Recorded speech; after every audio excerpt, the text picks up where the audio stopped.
ce Real de Madrid est différent sous Arbeloa. En réalité, j'ai l'impression qu'il joue mieux, premièrement. J'ai l'impression qu'il y a une très bonne ambiance. J'ai l'impression que les joueurs ont adopté Arbeloa. Je dis bien, j'ai l'impression. Parce que lorsque tu vois aujourd'hui le Real comme une équipe, ça sent la joie, des câlins partout, il y a du savoir-vivre. Et ça change. Je dis bien ça change. Vous savez, Xavi Alonso n'était pas un mauvais coach. Avec ce qu'il a réalisé à Leverkusen, il nous a prouvé qu'il est un très grand coach.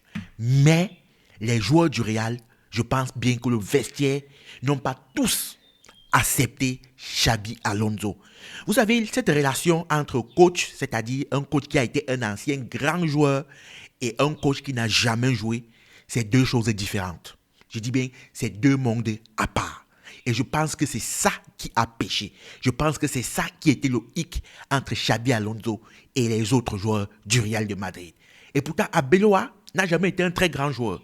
Ça a été un joueur moyen, avait une très bonne carrière, mais ça n'a jamais été un superbe joueur.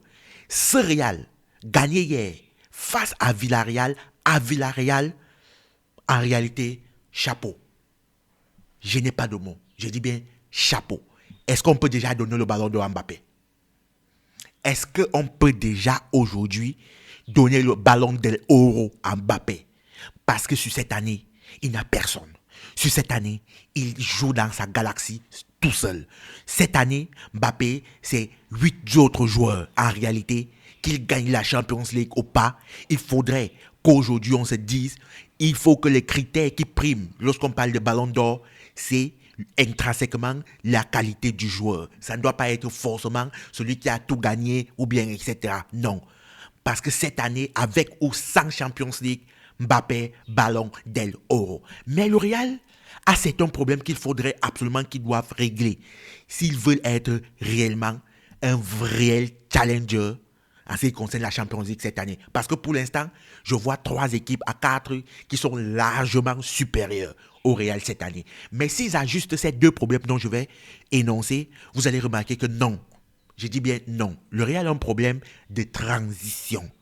Les transitions rapides. Et le Real a un problème du milieu de terrain. C'est-à-dire, lorsque Camavinga, par exemple, perd la balle, automatiquement, c'est à occasion sérieuse.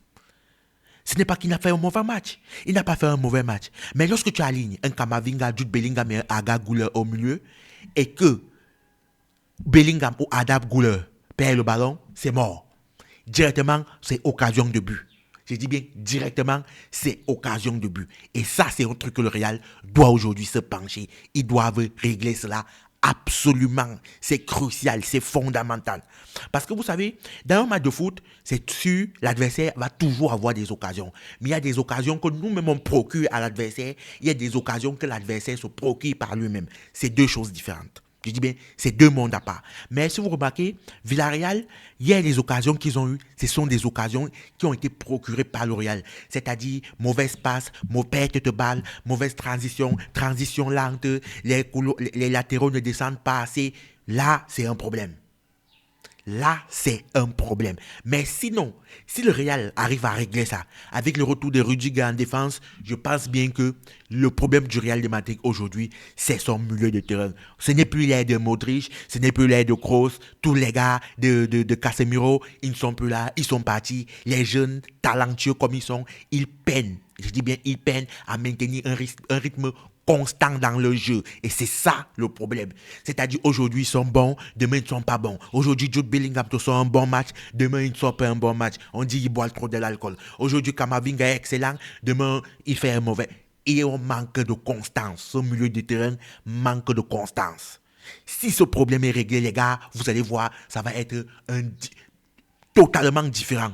Je dis, ce Real va être autre chose. Ils vont être presque inarrêtables, imbattables. Parce qu'aujourd'hui, quand tu vois le Bayern, en ce qui concerne l'effectif, ils sont au-dessus. Soyons sérieux. Arsenal même, ils sont au-dessus. Même Paris, ils sont au-dessus. Le Barça, ils sont au-dessus. On ne peut pas gagner une Champions League lorsqu'on a 5 équipes qui sont au-dessus de soi. C'est impossible, c'est mort. C'est mort. Pour gagner la Champions League aujourd'hui, il va falloir régler ce problème de milieu de terrain Parce qu'en football, un match se joue, se gagne au milieu du terrain. Parce que le milieu du terrain, c'est lui qui fait ce qu'on appelle quoi? La transition entre lui et soit les ailiers, les attaquants.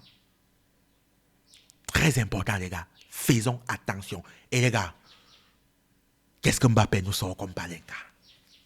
Il dit à Diaz, voici comment on tire une palenka. Et il dit encore à Diaz, voici ce que tu aurais dû faire. Et après l'interview, comprenez ce que le salaud, le gars dit. Le gars nous fait comprendre, non, je faisais ça pour Diaz. Non, mon gars, tu montres juste à Diaz que tu es sur une autre galaxie. C'est ce que tu nous as montré. Tu as dit à Diaz, je suis sur une autre galaxie. Mon petit, viens prendre les cours en ce qui concerne tirer une panenka. Tu n'es pas encore prêt, tu n'es pas encore au niveau de tirer ce genre de...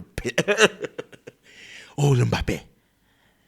Où sont ces personnes qui ont longtemps critiqué Mbappé en disant non, ce n'est pas le meilleur choix, etc.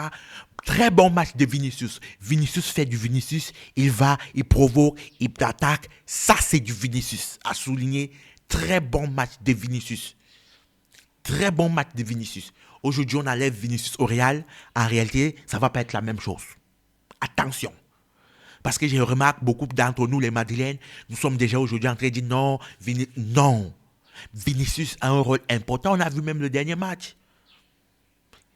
Même face au Barça, à la coupe, la Supercoupe. C'était Vinicius qui avait nos attaques offensives.